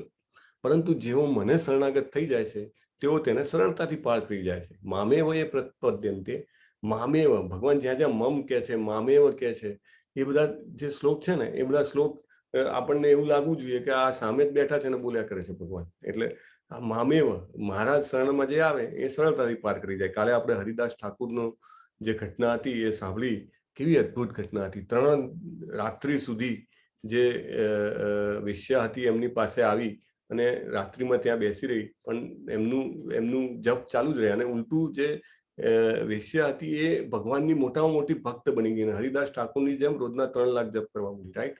સો એટલું મોટું એનું કન્વર્ઝન, ટ્રાન્સફોર્મેશન થઈ ગયું. Transformation most important point. તો એ જે છે એ કેવી રીતે થાય? ઘણા બધા આપણે આમાં મહાભારતમાં એમાં ઉદાહરણ આવે છે. ઇવન વિશ્વામિત્ર ઋષિ છે, એ બી એમનું ફોલ ડાઉન થયું. તો ઘણા બધા ઋષિ મુનિઓનું ફોલ ડાઉન થાય છે, યોગીઓનું ફોલ ડાઉન થાય છે, અને મોસ્ટ ઓફ થાય જ, કારણ કે જ્યાં સુધી ભગવાનની પ્રેમભરી ભક્તિમાં ના પરોવાયા હોય ત્યાં સુધી એનું ફોલ ડાઉન થવાના, જેને કહેવાય ને કે મોર દેન 100% ચાન્સીસ છે. પણ જો શરણાગત થઈએ તો આપણે સરળતાથી પાર કરી શકીએ. It is very easy to pass. નહીં તો સત્વ, રજ ને તમસ આપણને કઠપૂતળીની જેમ નચાયા કરે અને આપણે નાચતા રહેવું પડે. ચતુર્વિધા ભજન્તે મામ જના સુકૃતિનો અર્જુન, આર્તો જિજ્ઞાસુર અર્થાર્થી જ્ઞાની ચ ભરતર્ષભ. હે ભરત શ્રેષ્ઠ. હવે જો દરેક નામ બી એક એક અર્જુનનું એવું બોલીને બોલાવે છે કે ભગવાન કહે છે કે એ બી સમજવા વાળું છે કે બધા જે ભારત જે છે, મતલબ કે જે કુરુઓ છે એમાં તું શ્રેષ્ઠ છે. હે ભરત શ્રેષ્ઠ, 4 પ્રકારના પુણ્યશાળી મનુષ્ય મારી ભક્તિમય સેવા કરે છે. એક દુઃખી, એક અર્થાર્થી, એક જિજ્ઞાસુ અને એક પરમ સત્યના જ્ઞાનની શોધમાં છે. 4 પ્રકારના લોકો. એટલે આપણે આમાંથી કોઈ એકમાં ફોલ કરીએ, 101% આપણે આમાંથી એમાં ફોલ કરીએ. દુઃખ તો બધાને આવ્યું જ હોય. અર્થાર્થી, કોઈને ને કોઈને ધનની જરૂર પડે જ ને, બધાને પડે, કેમ ના પડે? ધન છે કે પછી કોઈ ઐશ્વર્ય છે કે કોઈ ભાગ્ય આપણને જોઈતું હોય કે મારું ભાગ્ય આ દિશામાં ખુલે, તો અર્થાર્થી હોય જ. જિજ્ઞાસુ, કે જે જ્ઞાની હોય કે નહીં, મારે તો જાણવું છે કે આ જીવન શું છે અને હું શું કામ અહીંયા આવી ગયો, અને ભગવાન કોણ છે, આ વિશ્વ કોણ ચલાવી રહ્યું છે, તો એવા જિજ્ઞાસુ કહેવાય. તો એ બધા લોકો જે છે ભગવાનની શોધમાં છે. આપણે અહીંયા આગળ આ જે નેક્સ્ટ સ્લાઇડ છે ઇમ્પોર્ટન્ટ છે, આમાં બધા ઉદાહરણ આપેલા છે. ગજેન્દ્રની જે ઘટના છે એ ભાગવતમમાં આવે છે કે ગજેન્દ્ર હાથી હતો, અને એ જ્યારે કષ્ટમાં પડે છે કે મગર એનો પગ પકડી લે છે, અને બહુ જ જેને કહેવાય ને ગજગ્રાહ ચાલે છે. એટલે થોડી વારમાં હાથી મગરને કિનારા બાજુ ખેંચી જાય ને થોડી વારમાં મગર હાથીને ખેંચી જાય. આખી સ્ટોરી છે. He was devotee in earlier life. એ ભક્ત હતો અને એને હાથી તરીકે જન્મ લીધો હતો દેવોના લોકમાં, અને ત્યાં એ ભગવાનની સ્તુતિ કરે છે. બહુ જ અદ્ભુત સ્તુતિ છે, સાંભળીએ તો આપણને બી પ્રેરણા મળે એવી. અને ત્યારે ભગવાન આવે છે અને એનો ઉદ્ધાર કરે છે. તો આ જે હતું, એક ક્યારે બોલાયા કહેવાય ભગવાનને? દુઃખમાં બોલાયા. દ્રૌપદી જ્યારે પહેલા શરૂઆતમાં દુશાસન એને પકડીને રાજ્યસભામાં લઈ ગયો તો એને પોતે બહુ ટ્રાય કર્યો, એની પોતાની પૂરી શક્તિથી એને પોતાની સાડી જે હતી એ પકડી રાખવાનો પ્રયત્ન કર્યો. એને લાગ્યું કે જ્યારે કે આ દુશાસનથી હવે નહીં બચાય, એને ત્યાં એના જે પતિ હતા 5 પાંડવોને એને બી એને વિનંતી કરી કે મને બચાવો. પછી એમને ના કરી તો પછી એને ભીષ્મ પિતામહને અને દ્રોણને બી વિનંતી કરી. ઇવન ધૃતરાષ્ટ્રને બી કીધું કે તમે તો મારા પિતામહ છો અને આ લોકો આવું કરે છે, તમે કેમ એમને રોકતા નથી. પછી જ્યારે જાણ્યું કે ક્યાંયથી સપોર્ટ નહીં મળે અને બહુ જ કપરી પરિસ્થિતિ છે, ત્યારે એને પોતે રક્ષણ કરવાનું છોડીને 2 હાથ ઊંચા કરીને હે ગોવિંદ ચાલુ કર્યું અને ભગવાન ઇમિડિયેટલી ત્યાં આવી ગયા. એટલે જે દુઃખી હોય, દુઃખી પાસે ભગવાન તુરંત આવે છે. તો આ બી એક ઉદાહરણ છે. પછી ત્રીજું ઉદાહરણ છે કે ધ્રુવ મહારાજ જે છે એમની વાર્તા આપણે, એમની જે વાત છે આપણે ડિટેલમાં પણ કરશું. તો એ બી અર્થાર્થી હતા, એટલે એમને કંઈક જોઈતું હતું અને એના માટે એ રહ્યા ભગવાન પાસે ગયા. અને ઠીક છે, લેટર હી પ્યોરિફાઈડ, પણ ભગવાન એમને જે જોઈતું હતું આપ્યું. આપણે વાત કરીને દેવી દેવતાઓ પાસે જઈએ તો ઇનડાયરેક્ટલી જઈએ છીએ, આપણને ડાયરેક્ટ કનેક્શન છે ટોપ બોસ જોડે, એમની પાસે જઈએ તો જે જોઈએ મળે છે. પછી જે વિભીષણ છે એ ભગવાન રામ પાસે આવે છે અને ભગવાન એનો સ્વીકાર કરે છે. ધો એમના બધા જ જે સાથીઓ હતા એમને ના પાડી કે રાક્ષસનો ભય છે, આપણે ના લેવો જોઈએ, પ્રોબ્લેમ થઈ શકે, પણ એ એગ્રી થઈ ગયા, રાઈટ. પછી એના પછી છે સુખદેવ મુનિ અને પરીક્ષિત મહારાજ. તો સુખદેવ મુનિ છે એમને જ્ઞાન જોઈતું હતું અને ભગવાન પાસે પરીક્ષિત મહારાજને જ્ઞાન જોઈતું હતું અને સુખદેવ મુનિ પાસે આવે છે અને એમને ભગવાનનું જ્ઞાન મળે છે. શ્રીમદ ભાગવતમની રચના થઈ. તો એ રીતે દરેક વ્યક્તિ જે છે એ અલગ અલગ પરિપ્રેક્ષ્યમાં ભગવાનનો એપ્રોચ કરી શકે છે. ભગવાને બધા બહારના ઉગાડા રાખ્યા છે કે કંઈ બી કામ હોય તો આવો, તમે દુઃખી હોય તો આવો, તમારે કંઈ જોઈતું હોય તો આવો, તમારે કંઈ જ્ઞાન જોઈતું હોય તો આવો, અને મારી પ્યોર સેવા કરવી હોય, જે બેસ્ટમાં બેસ્ટ છે આ બધામાંથી, તો પણ આવો. પણ આ 4 પ્રકારના લોકો ભગવાન પાસે જાય છે, રાઈટ. તો અહીંયા એમાંથી એકની વાત છે, કારણ કે અત્યારના પરિસ્થિતિમાં આ ઉદાહરણ સૌથી વધુ જેને કહેવાય કે એપ્લિકેબલ છે, ધ્રુવ મહારાજનું ઉદાહરણ. પૃથ્વી ઉપર તમને ખ્યાલ છે મનુ જે હોય, પૃથ્વી ઉપર નહીં, એ આખા યુનિવર્સના રાજા તરીકે એમને આપવામાં આવ્યું હોય અને એમને પ્રજોત્પત્તિ કરીને માનવતાને ફેલાવવાની હોય. તો સૌથી પહેલા જે સ્વયંભૂ મનુ હતા, એ સ્વયંભૂ મનુ જે હતા એમની પત્નીનું નામ શત્રુપા હતું અને એમને 2 પુત્ર થયા હતા. એમાંના એક પુત્રનું નામ ઉત્તાનપાદ હતું. એ ઉત્તાનપાદ મનુજી જે છે, મનુજી જે હતા એમને ખૂબ ભક્તિ કરી અને એમને પોતાની મુક્તિ મેળવી અને પછી ઉત્તાનપાદ રાજા બન્યા. ઉત્તાનપાદ જ્યારે સમગ્ર વિશ્વના રાજા બન્યા, એ વખતે મેં તમને કીધું કોન્સેપ્ટ આ બહુ જોરદાર છે. આખા વિશ્વનો એક જ રાજા હોય, એટલો કેપેબલ હોય કે બધું જ સંચાલન કરી શકે. એટલે એ જ્યારે રાજા બન્યા તો એ વખતે એમને 2 પત્નીઓ હતી. એકનું નામ સુરુચિ અને એકનું નામ સુનીતિ. આ બધા પાત્રોનું નામ પણ મહત્વ છે, કારણ કે આખી વાર્તા દિવ્ય છે, એટલે ઇટ ઇઝ ઇમ્પોર્ટન્ટ ટુ નો. અને એઝ યુઝ્યુઅલ એમને બાયસ હતો કે એમને સુરુચિ પ્રત્યે લગાવ હતો અને સુનીતિ પ્રત્યે લગાવ નહોતો. એટલે રાજાથી આવું બાયસનેસ હોય તો ડેફિનેટલી બહુ જ એના જે રિપરકેશન બહુ ખરાબ હોય. એટલે 2 પત્નીઓથી અને એક પુત્ર હતો.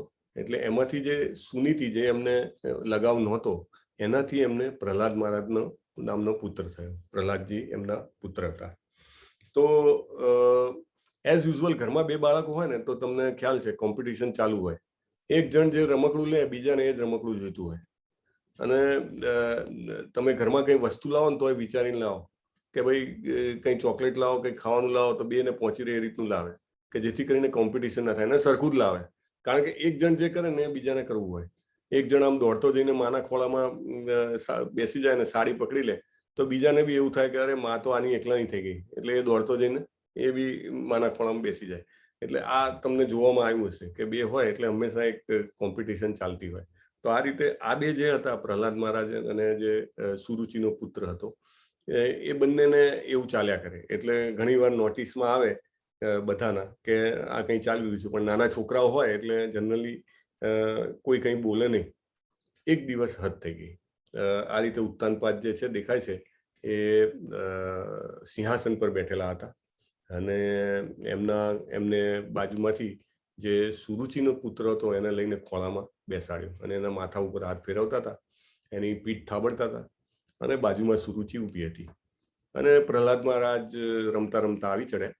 પ્રહલાદ મહારાજ એટલા માટે કહું છું કે તમે જોયું હતો, મેં તમને આગળના ચેપ્ટરમાં કીધું હતું કે 12 મહાજનોમાંના એક છે. એટલે let me, I am correcting myself, I am sorry, it is not Prahlad Maharaj, it is Dhruv Maharaj, it is Dhruv Maharaj. તો ધ્રુવ મહારાજ જે છે એ ધ્રુવ મહારાજ જે છે એ દોડતા ત્યાં આગળ આવી ચડ્યા અને એમને જોયું કે આ ભાઈ છે એ તો પપ્પાના ડાબા ખોળામાં બેઠો છે, તો એ બી દોડતા જઈને જમણા ખોળામાં બેસી ગયા. જમણા ખોળામાં એ બેસી ગયા અને તો બી જે રાજા હતો ઉત્તાનપાદ એને થોડું ડિસ્કમ્ફર્ટ લાગ્યું એટલે એને ધીમે રહીને એને ઉતારી દીધો. એટલે બાજુમાં જે સુરુચિ હતી એને થયું કે હવે આ બહુ લાંબુ ચાલ્યું. ઘણા ટાઈમથી હું જોઈ રહ્યો છું કે આ જે ધ્રુવ છે એ હંમેશા મારા છોકરાની કોમ્પિટિશન કર્યા કરે છે. એટલે એને કીધું કે હે પ્રિય ધ્રુવ, વાત તો એવી રીતે જ કરી છે કે ભાઈ ઓકે, તને એવું લાગતું હોય કે જે મારા પુત્રને મળે છે એવી જ તને ટ્રીટમેન્ટ મળવી જોઈએ, રાઈટ? પણ તું એટલું સમજી લે અને જાણી લે કે તું મારા પેટથી પેદા નથી થયો અને એના કારણે તને ક્યારે આ રાજગાદી નહીં મળે કે તને ક્યારે રાજા જે છે એના ખોળામાં બેસવા નહીં મળે. એટલે એને તો દૂરનું વિચાર્યું નહીં કે પેલી રામાયણમાં પેલી મંથરા હતી, તો મંથરાએ કૈકેયીને શું કીધું કે તારો છોકરો રાજા નહીં બને. એટલે આ ખોળામાં બેસવા માત્રના ચિહ્નથી સુરુચિએ પકડી લીધું. એટલે યુ થિંક કે લોકો જે વાતનું છે વચ્ચેસર કરી નાખતા હોય છે, આની વાત છે. એટલે એને કીધું કે તું ક્યારે રાજા નહીં બની શકે અને કે કારણ કે તે મારા પેટે જન્મ નથી લીધો અને જો તારે કંઈ કરવું હોય તો કે તું પૂર્ણ પુરુષોત્તમ પરમેશ્વર ભગવાન શ્રી કૃષ્ણની આરાધના કર અને જો એ તને પ્રસન્ન થાય તો તું એમની પાસે વર માગજે, આશીર્વાદ માગજે કે તું સુરુચિ માતાના પેટે નેક્સ્ટ જન્મમાં જન્મે તો કે તને કદાચ રાજા મળી જાય, રાજપદ મળી જાય. બાકી કે તું હવે આવી આશા ના રાખીશ અને આ રીતે કોમ્પિટિશન કરવાનું છોડી દે તું આની સાથે, એમ કરીને કીધું. અને એવા ભાવમાં કીધું એને. અને ત્યાં આગળ રાજા બેઠો હતો. ધ્રુવ મહારાજે રાજા બાજુ જોયું તો રાજા એક શબ્દ ના બોલ્યો. એને હતું કે મારા પિતા રોકશે આને, પણ રાજાએ બિલકુલ એને રોક્યા નહીં. અને ધ્રુવ મહારાજ તો ક્ષત્રિય હતા. એ વખતે શું કે દરેક જે બાળક હોય ને એને બાળપણથી એના જે ગુણકર્મ હોય એમાં એકદમ ટ્રેન કરેલો હોય.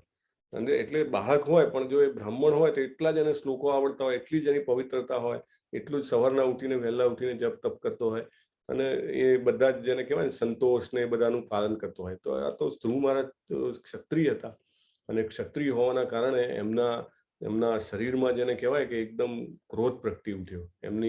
એમનું શરીર કાપવા માંડ્યું, હોઠ ફડફડવા માંડ્યા અને એકદમ ઇન્સલ્ટ જેવું લાગ્યું. આમાં શું છે કે વસ્તુ જાય એનું દુઃખ ના હોય, પણ 10 લોકોની સામે વસ્તુ જાય અને આપણે એના વગરના થઈ ગયા. કોઈ પણ વસ્તુ હોય, આપણી કોઈ પ્રોપર્ટી હોય કે આપણું ધન હોય કે આપણું એક પોઝિશન હોય, પાવર હોય, ઓર્ગેનાઇઝેશન તમે હોય ત્યાં આગળ હોય કે ગમે ત્યાં, પણ એ વસ્તુ કરતા એના કારણે જે તમારી સમાજમાં છાપ છે કે તમારો એક મોભો છે એ જાય એનું દુઃખ વધારે હોય. અને ક્ષત્રિય માટે તો જેને કહેવાય ને માન અને મોભો એ એક જેને કહેવાય ને શ્વાસ જેટલું ઇમ્પોર્ટન્ટ છે. એ વખતે ક્ષત્રિયોને એવી રીતે તૈયાર કરવામાં આવતા તો એમને તો શ્વાસ જેટલું ઇમ્પોર્ટન્ટ છે. એટલા એ ગુસ્સે થઈ ગયા. એમને જોયું કે એમના પિતા કશું બોલ્યા નહીં તો એ તરત જ ત્યાંથી નીકળી ગયા. દોડતા દોડતા એમની માતા જે સુનીતિ હતી એના મહેલમાં પહોંચી ગયા અને આવીને એમનું સ્વરૂપ જોયું. સુનીતિ બી સમજી ગઈ કે કંઈક તો ખોટું થયું છે. તરત જ એમને ઉઠાઈને ખોળામાં લઈ લીધા. અને ધ્રુવ મહારાજ તો કોઈ કશું જ બોલી શકે એ સિચ્યુએશનમાં જ નતા. એમને એટલું બધું ખરાબ લાગેલું આટલો નાનો બાળક હોવા છતાં. તો બાકીની જે દાસીઓ અને જે લોકો હતા એમને બ્રીફ કર્યું કે ભાઈ આવી ઘટના બની ગઈ છે. અને સુનીતિને બી એટલું બધું ખરાબ લાગ્યું તો એ પણ એનું અંગ પણ કાપવા માંડ્યું. અને એવું લખ્યું છે ભાગવતમમાં તો કે એનો જે કમળવત ચહેરો હતો એ જાણે પેલું પાનખરમાં પાંદડું સુકાઈને કેવું થઈ જાય અથવા બળેલું પાંદડું કેવું હોય એવું થઈ ગયું. અને એને કોઈ રસ્તો ના જડ્યો. એ બી એનું ચિત્ત ભ્રમ થઈ ગયું કે હવે આટલા નાના બાળકને મારે કેવી રીતે સમજાવવું. ગમે તેમ કરીને એને પોતાને કાબુમાં કરી અને કીધું કે જો આ બધું બી બહુ ઇમ્પોર્ટન્ટ છે. એ વખતે જે રીતે માતા અને પુત્ર વચ્ચેનો સંવાદ થયો એ બી ઇમ્પોર્ટન્ટ છે. એને શરૂઆત એ રીતે કરી કે હે પુત્ર કે ભાઈ તું એક વસ્તુ સમજ કે કોઈના પણ વિશે અમંગલ જો તું વિચારીશ, ખાસ કરીને સુરુચિ પ્રત્યે, તો તારી સાવકીમાં પ્રત્યે, તો એ તારા ભલામાં નથી. પહેલી બેસિક પોઈન્ટ ત્યાંથી ક્લિયર કરે છે કે એ તારા ભલામાં નથી કે તું કોઈના વિશે અમંગલ વિચાર. જે માણસ બીજા વિશે અમંગલ વિચારે અથવા બીજાને ખરાબ કરવાનું વિચારે, તો એ માણસનું પહેલા જ અમંગલ થવાનું જે કહેવાય ને બીજ વવાઈ જાય. કોઈને પણ દુઃખ આપવાનું. એટલે લાઈક આ તો ક્ષત્રિય હતા ધ્રુવ મહારાજ, તો કે તું જો સુરુચિને માતાજીને તું દુઃખ આપવાનું વિચારતો હોય તો તું તારા દુઃખના તું જે છે બીજ રોપી રહ્યો છે. ત્યાં આગળ એને પહેલો પોઈન્ટ ત્યાં ક્લિયર કર્યો. એટલે ધ્રુવ મહારાજ તો પહેલા દંગત થઈ ગયા કે આ મારી તો સગી માં છે તો બી આવું કે છે. પણ એને કીધું આ હું તને એટલા માટે કહું છું કે આ આપણા ભલાની વાત છે, બધા તારા પોતાના ભલાની વાત છે. એટલે પહેલા તો એ વસ્તુ કાઢી નાખે કે એનું અમંગલ થવું જોઈએ. That should not happen. પછી એને આગળ ચાલુ કર્યું કે મને કોઈ રસ્તો નથી દેખાઈ રહ્યો, પણ મને એટલું બહુ ક્લિયરલી લાગે છે કે એ જે બોલીને એ સાચું બોલી છે કે તું સાવકીમાનો પુત્ર છે, તું મારો પુત્ર છે અને રાજા મને પસંદ કરતા નથી કે. એટલે તું બહુ દુર્ભાગી માતાના ખોળે જન્મ્યો છે, એટલે તને રાજ્ય ન મળે. બહુ જ ક્લિયરલી એને કીધું કે એ જે સુરુચિએ કીધી એ વાતમાં 1% પણ ખોટું નથી. એને તને જે કીધું ઠીક છે, ન કહેવું જોઈએ અલગ વાત છે, પણ એને જે કીધું એ સાચું કીધું છે. આટલું બધું કોઈની તટસ્થતા હોય છે. જો ભગવાનના ભક્તની માનું પણ કેટલું કોન્શિયસનેસ હાઈ હોય છે. આપણે તો એવું વિચારીએ કે એને આવું કીધું કેમ, પણ વિચારવા જે સમજવાની વાત છે કે વેધર એને કીધું એ સાચું કે નહીં, પહેલા એની પાછળ દિમાગ લગાવવું જોઈએ. અને that is what Suniti has done, કે ભાઈ એને જે કીધું એ 100% સાચું છે. એટલે એ બી ક્લિયર કરી દીધું. પછી એને કીધું કે ભાઈ જો આમાંથી મને કોઈ રસ્તો નથી દેખાતો, પણ પૂર્ણ પુરુષોત્તમ પરમેશ્વર ભગવાન શ્રી વિષ્ણુ કે શ્રી કૃષ્ણ જે આપણે કહીએ, એનું શરણું લે તું, તો એ કંઈક રસ્તો બતાવે કે જેનાથી કરીને તારું જે અપમાન છે એને તું મલમ લગાવી શકે ને તને સાચો રસ્તો મળે કે જીવનમાં શું કરવું જોઈએ. બાકી એનાથી વિશેષ મને કંઈ ખબર પડતી નથી. આટલું કીધું અને ધ્રુવ મહારાજ તો જેને કહેવાય ને થોડામાં ઘણું સમજી ગયા અને તરત જ એમને ગૃહ ત્યાગ કરી દીધો. આટલા નાના હતા, બાળક જેવી એમની ઉંમર હતી, મે બી કદાચ 5 વર્ષથી થોડાક વધારે હશે. અને એટલી ઉંમરમાં એમને ત્યાગ કરી દીધો. ત્યાગ કરીને એ નીકળી પડ્યા જંગલમાં કે હું પણ તપ કરીશ અને તપ કરીને હું ભગવાનને પ્રસન્ન કરીશ અને હું મારું જે મારે જોઈએ છે એ લઈશ. એટલે આ રીતે નીકળી પડ્યા. હવે જ્યારે બી તમે ભગવાનના માર્ગમાં આગળ વધો ને તો એટલું ચોક્કસ જાણજો કે ભગવાનના ભક્તોનો જે આલમ હોય ને એમાં ખબર પહોંચી જાય. આ એક બહુ મોટી વાત છે. જ્યારે મનમાં કંઈક ઈચ્છા થાય કે નહીં મારે કંઈક ભગવાનના ડાયરેક્શનમાં આગળ વધવું છે, તો કોઈને કોઈ ભક્ત તમારી મદદમાં આવી જાય. કારણ કે એની આખી ચેનલો હોય ને એ કનેક્ટેડ હોય. અને કેવું નહીં કે તમે કંઈ સોના માર્કેટમાં તમે કંઈ લેવા જાઓ, સોના બજારમાં, તો આમ આખું બજાર હોય તો તમે એક દુકાનમાં ઘૂસો ને પછી આમ બહાર નીકળો તો આખા બજારમાં આમ લગભગ બધા જે બહાર હોય એના જે સેલ્સ પર્સન જેવા તે તરત તમને બોલાવવા મળે. એટલે એને ઇન્ટેન્ટ ઉપરથી ખ્યાલ આવી જાય કે આ ગ્રાહક આ કામ માટે નીકળ્યો છે, રાઈટ. તો એવી રીતે જે ધ્રુવ મહારાજ છે એ જ્યારે નીકળ્યા તો ભક્તોના આલમમાં ખબર પડી અને નારદજીને ખબર પહોંચી. નારદજી મોટામાં મોટા ભક્ત છે. કાલે આપણે નારદજીની બી કથા સાંભળી હતી કે નારદજી કેવી રીતે બન્યા. 6થા અધ્યાયમાં બહુ સુંદર એમની જે વાત હતી, બેઝિસ હતો, બહુ સરસ હતો. તો નારદજી પોતે પહોંચી ગયા. કારણ કે આટલો નાનો છોકરો જ્યારે ગૃહ ત્યાગ કરે એ બહુ મોટી વાત છે. અને તરત જ એને ત્યાં આગળ જંગલમાં મળ્યા ધ્રુવ મહારાજને અને પહેલા જ તો એમને શાંત કરવાનો પ્રયત્ન કર્યો કે ભાઈ તને શું લાગે છે આ બધું છોડી છાડીને જવાથી કંઈ કામ થાય? તું તારે પાછો ઘરે જા અને આવું બધું તો થયા કરે જીવનમાં કે તારી કંઈ ઉંમર છે, તું થોડો મોટો થાય, તને શક્તિ મળે, તપ કરવાની શક્તિ થાય ત્યારે તું આવજે. બાકી જંગલમાં તો બહુ બધા ભય હોય, આ બધું કરવું ના જોઈએ. એટલે એવી એને ઉદાહરણ આપીને કહે છે કે તું પાછો જા. પણ ધ્રુવ મહારાજ તો બહુ મનના મજબૂત હોય છે. એ કહે છે કે તમે મારા પૂજ્ય છો અને બધી રીતે મારાથી મહાન છો, એટલે તમારી વાત નહીં માનવાનો કોઈ સવાલ જ નથી. પણ કે હું ખાલી રાજ્ય માટે નથી જતો, કે હું મારા સન્માન માટે જઉં છું અને કે મારે એ રાજ્ય પાછું નથી જોઈતું, પણ મારે ત્રિભુવનમાં એવું પોઝિશન હાસિલ કરવી છે કે જે કોઈની ના હોય. ત્રિભુવનમાં ચારે ઉપર નીચે અને સેમ લેવલ પર એવી મારે પોઝિશન જોઈએ છે. માટે હું જઉં છું અને મને તમે સાચો રસ્તો બતાવો. એ તદ્વિધિ પ્રણિપાતેન પરિપ્રશ્નેન સેવ્યા. 2 હાથ જોડીને નારદજીને પગે લાગે છે અને એમને કહે છે કે મને રસ્તો બતાવો. તમે એમ વિચારો કે નારદજી અને આજકાલ તો કેવું છે પેલી સ્ટોરીમાં અને એમાં કોઈને ખરાબ કેરેક્ટર હોય તો કે નારદ જેવું કામ કરે છે એવું કહે છે, પણ આ તો બહુ મહાન છે. નારદજી ભગવાનના મોટા મોટા ભક્ત છે, ચારે ભુવનોમાં એ વિચરતા હોય છે. પ્રભુપાદ એકવાર કીર્તન કરાવતા હતા અમેરિકામાં, અને કીર્તન ખૂબ જ જબરજસ્ત કેને કહેવાય કે એ લેવલ પર પહોંચ્યું. અને પ્રભુપાદે એક શિષ્યને બોલાવ્યા અને કીધું કે અહીંયા એક આસન પાથરી દે ભાઈ બાજુમાં, ને એને પાથરી દીધું. આખું કીર્તન થોડાક કલાક ચાલ્યું ને પૂરું થયું. પછી બધા વિખરાઈ ગયા. બીજે દિવસે સવારે પ્રભુપાદ ભાગવતનો પાઠ કરે ને પછી પ્રશ્ન જવાબ પૂછવાની છૂટ હોય, તો એને કીધું કે એને પેલા શિષ્યએ કીધું મારે એક પ્રશ્ન પૂછવો છે, કાલે તમે એક આસન પથરાયું કે શું હતું? એટલે કે ત્યાં જોયું નહીં કે નારદજી પોતે આવ્યા હતા. કે ભગવાનનું જ્યાં સાચું નામ કીર્તન ચાલતું હોય ત્યાં આગળ નારદજી પોતે પધારે જ.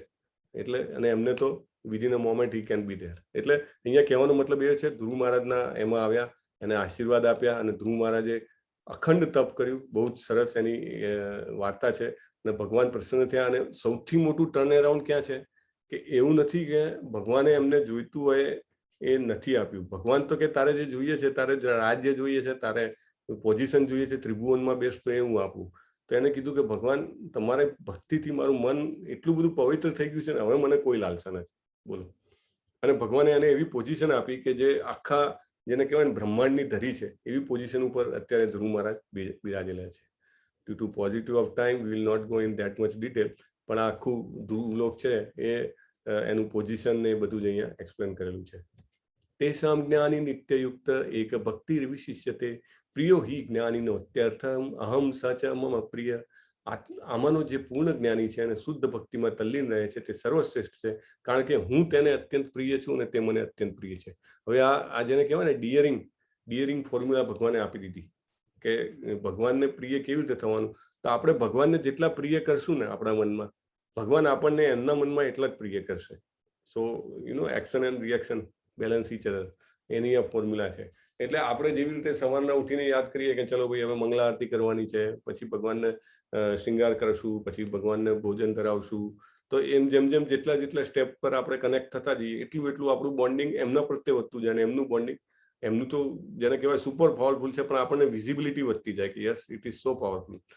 એટલે અહમ ચ સચ મમ પ્રિય, આ એક શ્લોક છે, એમાં ભગવાનનો પ્રેમ પ્રગટ થાય છે. અને ભગવાન કહે છે કે કેવી રીતે કરવું. તો શુદ્ધ ભક્તોની જોડે રહીએ તો ધીમે ધીમે આપણને બી એ પ્રિયનો જે ફિલિંગ છે ને એ આપણને આવવા મળે. બહુનામ જન્મ નામંતે જ્ઞાનવામ મામ પ્રપદ્યતે વાસુદેવ સર્વમિતિ સ મહાત્મા સુદુર્લભ. અનેક જન્માંતરો પછી જે મનુષ્યને ખરેખર જ્ઞાન થાય એ મને સર્વ કારણોના કારણ જાણીને મારે શરણે આવે છે. આવો મહાત્મા અતિ દુર્લભ હોય છે. આપણને પ્રભુપાદ આપણા યુગમાં મળ્યા એ આપણું સદભાગ્ય છે. આપણા માટે આ બધી બુક્સ છોડી ગયા એ આપણું સદભાગ્ય છે કે એવો મહાત્મા આપણી પાસે આવ્યો. એ બહુ દુર્લભ છે, વેરી રેર. અને એ મહાત્માનું જ્ઞાન બી આપણે અહીંયા આગળ અત્યારે આ રીતે ડિસ્કસ કરી રહ્યા છીએ, એ મહાત્માના શબ્દો એ બી બહુ રેર છે, રેર ઓફ ધ રેર. બહુનામ જન્મ નામ અંતે, એટલે તમારા મારા બધાના ઘણા બધા જન્મો થઈ ગયા પછી આપણે આ જ્ઞાન ગંગા જોડે આવ્યા. પ્રભુપાદની જ્ઞાન ગંગા આપણને મળી. સતયા શ્રદ્ધયા યુક્ત તસ્યારાધન મીહતે લભતે ચ તથા કામન મયૈવ વિહિતાન હિતાન. આવી શ્રદ્ધાથી યુક્ત થયેલો તે અમુક દેવની કૃપા પ્રાપ્ત કરવાનો પ્રયત્ન કરે, પોતાની ઈચ્છાની પૂર્તિ કરે, પરંતુ વાસ્તવિકતા એ છે કે આ બધા લાભ મારા થકી પ્રાપ્ત થાય છે. ભગવાને બીજી વાર કીધું, લાસ્ટ ટાઈમ બી કીધું હતું, બધા દેવોને શક્તિ એમને આપેલી છે. તમારે લક્ષ્મીજીની પ્રાર્થના કરો કે મને ઐશ્વર્ય મળે. ઇનફેક્ટ બધા દેવી દેવતાઓ, બ્રહ્માજી બી ભાગ્યની દેવી લક્ષ્મીજીની આરાધના કરતા હોય છે. કેમ? તો કે એમના આશીર્વાદથી ભાગ્ય જે કહેવાય, ઐશ્વર્ય જે કહેવાય એ વધતું રહે. પણ લક્ષ્મીજી પોતે કમલ લઈને ભગવાનના ચરણ આગળ ઉભા રહે છે કે એમની સેવા કરવા માટે તત્પર હંમેશા હોય છે. એટલે તમે ભગવાનની સેવા કરો તો ઓટોમેટિકલી ભાગ્યની લક્ષ્મી છે એના આશીર્વાદ તમને મળવાના છે. બાકી બધા દેવી દેવતાના આશીર્વાદ મળવાના જ છે. એટલે અહીંયા ભગવાને કીધું છે કે બાકી બધાનું જે મળે છે મારા થ્રુ મળે છે. ઓકે, ઇટ ડઝન્ટ, આપણે એવું નહીં માનવાનું કે આ ફલાણા પાસેથી મળ્યું. અંતવત્તુ ફલમ તેસા તદ્ભવત્યલ્પ મેધસામ દેવાન દેવ યજો યાંતિ મદભક્તા યાંતિ મામ અપી. અલ્પ મેધસામ શબ્દ વાપર્યો છે કે અલ્પ બુદ્ધિ જેની હોય ને, મેધા એટલે બુદ્ધિ, જેની મેધા ઓછી હોય, બુદ્ધિ ઓછી હોય, એ દેવોની પૂજા કરે. આટલું ક્લિયરલી કહી દીધું છે. આનાથી વધારે શું કે? તમારામાં ઓછી બુદ્ધિ હોય તો જ તમે નીચેના માણસ પાસે જાઓ. અને એ લોકો જે છે બહુ પૂજા કરે દેવોની તો બહુ તો દેવલોકમાં જઈ શકે. પણ ભગવાન એવું કહે છે દેવલોકમાંથી બી પડતી તો છે જ, પાછું મનુષ્ય જીવનમાં આવવાનું જ છે. પણ મારા ભક્તો જે પરમધામમાં આવશે મારી પાસે, એનો પાછો જન્મ થશે નહીં. મને પૂર્ણ રીતે નહીં જાણનારા બુદ્ધિહીન મનુષ્ય માને છે કે હું નિરાકાર હતો, હવે મેં વ્યક્તિત્વ ધારણ કર્યું, એટલે હું મારું કોઈ આકાર નહોતો અને હવે હું કૃષ્ણ તરીકે જન્મ્યો છું. તેમના અલ્પ જ્ઞાનને કારણે તેઓ મારી અવિનાશી અને સર્વોપરી પ્રકૃતિને જાણતા નથી. આપણે ઇવન આઈ થિંક પહેલા અધ્યાયમાં જ વાત કરી હતી. લોકો એવું કહે કે ભગવાન તો જન્મ્યા અને પછી એક શિકારીએ તીર મારીને ભગવાનને મારી નાખ્યા. એટલે આવું બધું જે બોલવાવાળા હોય છે એને ભગવાન અહીંયા તમાચો મારી રહ્યા છે, કહી રહ્યા છે કે ભાઈ તમે કોઈ એવું માનો કે હું પહેલા નિરાકાર હતો ને હવે કૃષ્ણનું સ્વરૂપ લઈને આવ્યો છું, વાત ખોટી છે. કૃષ્ણનું સ્વરૂપ જે ભગવાનનું છે શાશ્વત છે. નાહમ પ્રકાશ સર્વસ્ય યોગમાયા સમાવૃત મૂઢો અયમ નાભી જાનાતી લોકો મામ અજમ અવ્યયમ.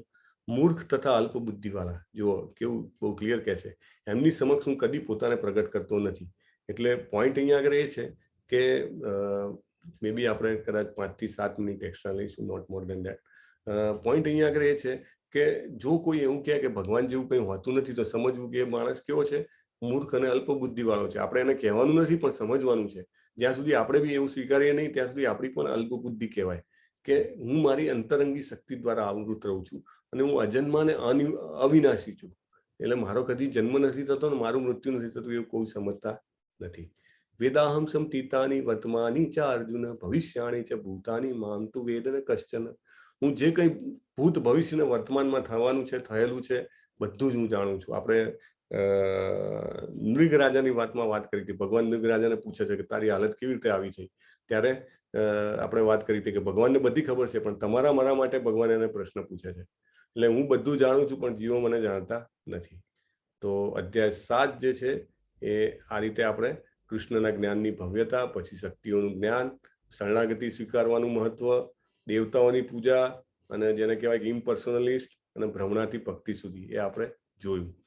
તમામ જીવોની વાસ્તવિક કસોટી મૃત્યુ છે. આ આપણને રિયલાઇઝ થવું જોઈએ કે death is my final test. આ પરીક્ષાની તૈયારી માટે આપણી પાસે આખું જીવન છે. હવે આ જીવન કેટલું લાંબુ છે ખબર નથી પણ જીવન છે આપણી પાસે અને એ આશ્ચર્યજનક કસોટી છે. તે અઘોષિત રીતે આવે છે એટલે આપણને ખબર નહીં પડે એડવાન્સમાં, પણ એ આવવાનું છે. અને આ વસ્તુ જે છે એ ખાલી મનુષ્ય જન્મમાં જ આપણે રિયલાઇઝ કરી શકીએ કે મૃત્યુ છે અને ગમે ત્યારે આવવાનું છે. બાકી વનસ્પતિ, પ્રાણી કે બીજી કોઈ યોનિમાં ખબર પડે નહીં. દરરોજ વ્યક્તિએ એવી રીતે તૈયારી કરવી જોઈએ જેમ કે પરીક્ષા આવે કોઈ પણ ક્ષણે છે. Like this is my last day of my life, તો હું ભગવાનનો જપ કેવી રીતે કરીશ? હરે કૃષ્ણ કૃષ્ણ કૃષ્ણ હરે હરે, હરે રામ રામ રામ હરે હરે. એટલા જેને કહેવાય કે આર્ત થઈને જપ થઈ શકે આપણા. જો તમને જીવનની બધી મુશ્કેલીઓનો જવાબ યાદ હોય તો તમે કસોટી પાસ કરો છો. એકવાર તમે પાસ થાઓ પછી તમે પ્રભુના મહાન સેવકો સાથે જોડાવાની લાયકાત મળે છે. જો તમે નિષ્ફળ થાઓ તો તમને સ્વર્ગમાં વેકેશનમાં મોકલવામાં આવે છે. એટલે તમે બહુ સારા પુણ્ય કરો, ઘણી શાળાઓ બંધાવો અને ઘણા હોસ્પિટલ બનાવો અને લોક હિતના કાર્યો કરો તો શું છે, થોડા ટાઈમ માટે તમને સ્વર્ગમાં મોકલી દેવામાં આવે, મજા કરવાની. એટલું કરીને પછી પાછું પરીક્ષા લખવા માટે, જન્મ મૃત્યુની એક્ઝામ આપવા માટે પાછું આવવાનું. અને ખરાબ કામ કરો તો નરકમાં જવું પડે. એ આખા 28 પ્રકારના નરક ભાગવતમાં વર્ણવ્યા છે. અને જ્યારે આપણે પાછા આવીએ ત્યારે પુરાની નિષ્ફળતા આપણને યાદ આવે નહીં. So this is how chapter number 7 is completed. તમને બધાને મારું ખૂબ ખૂબ અભિનંદન છે કે આપણે ભક્તિ યોગમાં પ્રવેશી ચૂક્યા છીએ. પહેલા 6 અધ્યાય જે છે એ ભક્તિ કેવી રીતે કરવી કર્મયોગ દ્વારા એનું જ્ઞાન છે. છેલ્લા 6 જે છે એ ભક્તિ જ્ઞાન યોગથી કેવી રીતે કરવી એનું જ્ઞાન છે. અને જે કહેવાય ને કે સિક્રેટ મોસ્ટ એ વચ્ચે આવેલું છે. કારણ કે રાજા જતો હોય તો રાજાની સેના જતી હોય તો સૌથી આગળ સેના હોય, પાછળ સેના હોય અને રાજા વચ્ચે હોય. કારણ કે બે બાજુમાંથી કોઈ હુમલો કરે તો રાજા સુધી ના પહોંચે, બે બાજુથી રક્ષણ મળી રહે. એવી રીતે જે સિક્રેટ વસ્તુ હોય હંમેશા વચ્ચે રાખેલી હોય. ડબ્બી હોય તેમાં ઉપર કવર હોય, નીચે કવર હોય અને વચ્ચે આપણે કોઈ બી ઘરેણા કે કોઈ પણ વસ્તુ હોય રાખેલી હોય. એવી રીતે ભગવદ્ ગીતાનું જે સિક્રેટ છે એ 7માંથી 12મા અધ્યાયમાં આપેલું છે અને આપણે એ સિક્રેટનું પહેલું પગથિયું આજે પાર કર્યું છે. Thank you very much. Now I think we can open the floor.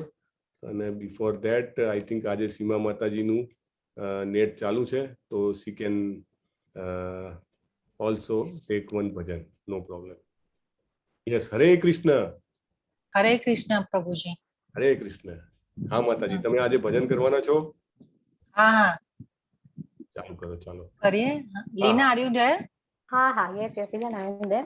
હરે કૃષ્ણ પ્રભુજી, હું પણ એને જોઈન કરવાની છું. હા, કેટલી મિનિટનું ભજન છે આ? ત્રણ મિનિટનું જ હશે. 2-3 મિનિટનું જ હશે. અમે 2 જણ સાથે કરીએ છીએ. પ્લીઝ શરૂ કરો. હરે કૃષ્ણ. હા, હરે કૃષ્ણ.